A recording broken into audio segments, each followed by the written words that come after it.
ETV Bharat मध्ये आपलं स्वागत। आपण पाहत आहात न्यूज टाइम।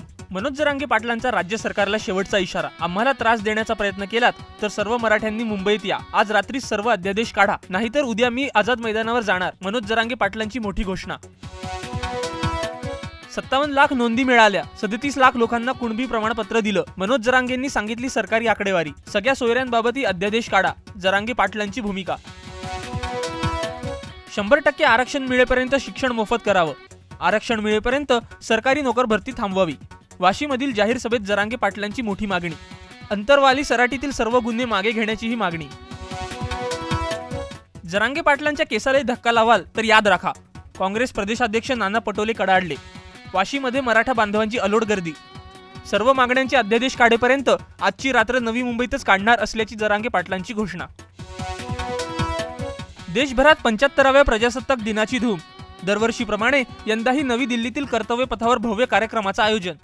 तिन्ही दलाच्या सैनिकांच्या चित्तथरारक कवायती आणि विविध राज्यातील चित्ररथांचं प्रदर्शन। फ्रान्सचे राष्ट्रपती इमॅन्युएल मॅक्रॉन प्रमुख पाहुणे म्हणून उपस्थित।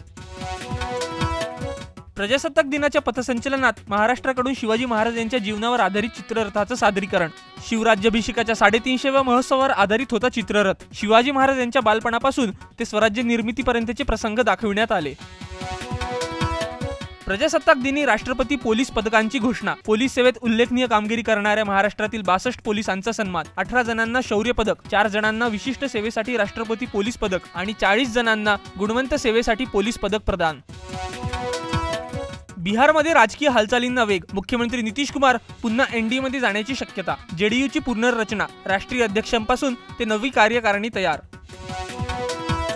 ऑस्ट्रेलियन ओपन टेनिस स्पर्धेत मोठा उलटफेर। गतविजेता नोवाक जोकोविच उपांत्य फेरीतून बाहेर। इटलीच्या जॅनिक सिनरकडून 4 सेटमध्ये धक्कादायक पराभव। दिग्गज अभिनेते मिथुन चक्रवर्ती पद्मभूषण पुरस्कारानं सन्मानित। पुरस्कार जाहीर झाल्यानंतर व्हिडिओ शेअर करून मानले चाहत्यांचे आभार। चाहते आणि हितचिंतकांना पुरस्कार समर्पित। न्यूज टाइम मध्ये इथेच थांबूया। लेटेस्ट अपडेटसाठी लॉग इन करा etvbharat.com।